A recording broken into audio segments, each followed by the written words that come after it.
इससे पहले भी कई अधिकारी दावा करते थे कि जलभराव से गुरुग्राम को बचाएंगे, लेकिन मैं दावा नहीं कर रहा, मैं काम कर रहा हूँ। क्या हुआ तेरा वादा।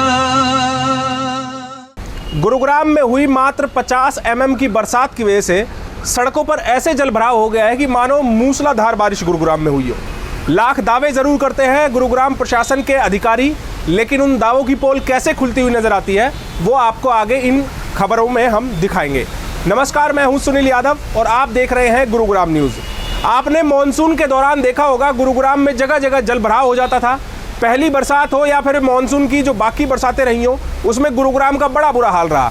लेकिन गुरुग्राम प्रशासन की लापरवाहियां कैसी है, उनके काम कैसे हैं, उनको दिखाने के लिए और लोगों के सामने तस्वीर पेश करने के लिए ऊपर वाले ने एक बार फिर से बरसात की है और उस बरसात की वजह से गुरुग्राम में एक बार फिर जलभराव की स्थिति देखने को मिली है। गुरुग्राम के कई इलाकों में सड़कों पर भारी जलभराव हो गया।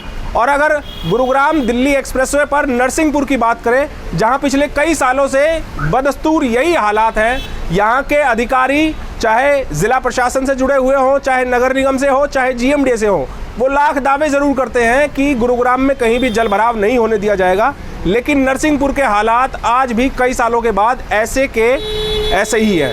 हालांकि नरसिंहपुर में जहां पर ये जलभराव होता है हाईवे पर, उसको सुधारने के लिए, वहां पर जलभराव ना हो, इसको लेकर लाखों करोड़ों रुपए योजनाओं पर खर्च किए जा चुके हैं, लेकिन फिर भी हालात जस के तस हैं, कोई हालात सुधरने वाले नहीं है। आपको याद होगा जब मानसून के दौरान गुरुग्राम में भारी जलभराव हुआ था, कई अंडरपास पानी से लबालब हो गए थे, तो उस दौरान मैंने आप लोगों को एक सलाह दी थी कि आपको गुरुग्राम में अगर रहना है और मानसून की बरसात का मजा लेना है तो नाव ले लेनी चाहिए, क्योंकि गुरुग्राम की सड़कें गाड़ियां चलाने लायक तो नहीं है, लेकिन जब बरसात होती है तो ऊपर वाले की मेहरबानी से आप उन सड़कों पर नाव ज़रूर चला सकते हैं। और कुछ इसी तरह के हालात हो जाते हैं जब गुरुग्राम में बरसात होती है, हल्की बरसात हो या भारी बरसात हो, लेकिन गुरुग्राम की तस्वीर एक ही होती है। और इन तस्वीरों से हमारे जो अधिकारी हैं, सरकारी अधिकारी, वो किसी प्रकार का कोई संज्ञान लेने के लिए तैयार नहीं है।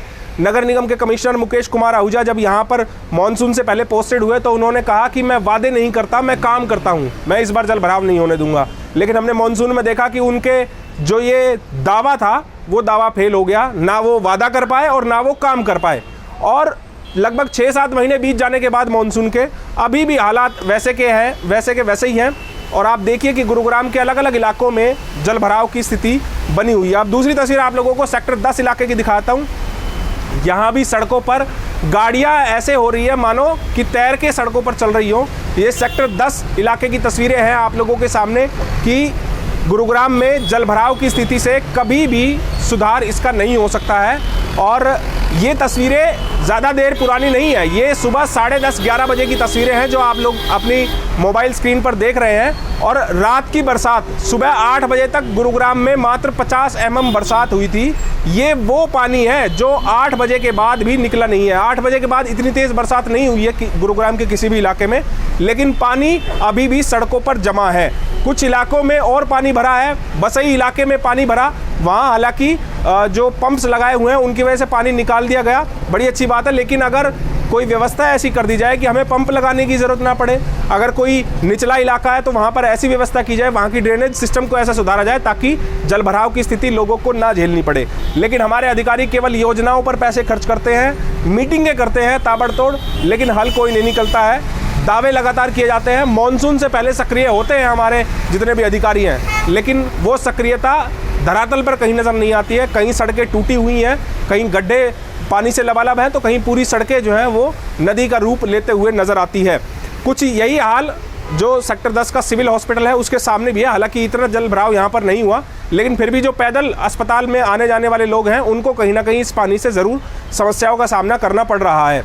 गुरुग्राम के कई इलाके हैं, डिस्ट्रिक्ट कोर्ट के बाहर की बात कर लें, जो राजीव चौक अंडरपास है उसके एक कॉर्नर पे पानी भरता है, आज भी वहाँ पर पानी भरा हुआ है, लेकिन कोई हल नहीं निकलता हुआ नज़र आ रहा है। हमारी तो कोशिश यही रहती है कि गुरुग्राम की जो असल तस्वीरें हैं वो हम जनता तक पहुंचाएं और आप लोगों की बदौलत ये तस्वीरें अधिकारियों तक, नेताओं तक, जिनकी जिम्मेवारी बनती है उन तक पहुंचे और शायद उनको कुछ एहसास हो कि उन्होंने क्या काम किया है और क्या हालात गुरुग्राम के हो गए हैं। क्योंकि गुरुग्राम सबसे ज़्यादा टैक्स देने वाला एकमात्र ज़िला है जिसकी बदौलत पूरे हरियाणा चलता है, लेकिन गुरुग्राम उस पैसे से नहीं चल पाता है। पता नहीं गुरुग्राम का वो पैसा कहाँ जाता है। सर देखिए, थोड़ा भी बारिश हो जाए पूरी मंडी भर जाती है, बाहर की सड़कें भी भर जाती है, जाम लग जाता है, पब्लिक को आने जाने में दिक्कत होती है। ये दिक्कत आज से नहीं, काफ़ी सालों से है। और नगर निगम को इस बारे में नहीं, नगर निगम इस बारे में कोई मतलब प्रशासन चाहे नगर निगम भी कोई इसमें सुविधा नहीं करती है। वो कहते हैं कि हमने तमाम तैयारी कर ली है पानी निकासी की। नहीं सर, ऐसा कुछ नहीं। अगर निकासी का तैयारी होती तो दिखता, हमें भी दिखता। अभी रात को थोड़ी बारिश हुई, पूरा मंडी आप सर्वे कर लीजिए, पूरी मंडी में पानी भरा। रोडों पे भी पानी भरा है? बस जी, हाँ जी। अभी मैं सेक्टर 10 से आया हूँ, सेक्टर 10 में भी पूरा पानी भरा पड़ा है। थोड़ी हमारी गुरुग्राम नगर निगम मेयर मधु आज़ाद ने भी कहा था कि उन्हें यही नहीं पता है कि गुरुग्राम में जो सीवेज की पाइपलाइन है वो कहाँ कहाँ है, उनके पास मैप ही उपलब्ध नहीं है। तो आप खुद अंदाज़ा लगाइए कि आप जो इतना टैक्स देते हैं, प्रॉपर्टी टैक्स देते हैं, ट्रेड लाइसेंस का टैक्स देते हैं, तो आपके लिए क्या हमारा निगम और क्या हमारी जीएमडी कर रही है, वो हालात आप लोगों के सामने हैं। आपसे अपील है कि इस वीडियो को ज़्यादा से ज़्यादा शेयर कीजिएगा ताकि उन अधिकारियों तक जिनकी जिम्मेवारियां हैं इन सड़कों की हालात सुधारना, इस जलभराव को ना होने देना, उन तक ये तस्वीरें पहुँचे और उनको पता लगे कि केवल दफ्तर में बैठ के काम नहीं होता है, आपको धरातल पर जाकर योजना बनानी पड़ेगी और उस योजना को पूर्ण रूप देना होगा ताकि इस तरह की स्थिति आने वाले समय में गुरुग्राम में ना हो पाए। इस खबर के बारे में आप हमें अपनी राय कमेंट करके ज़रूर दीजिएगा। नमस्कार।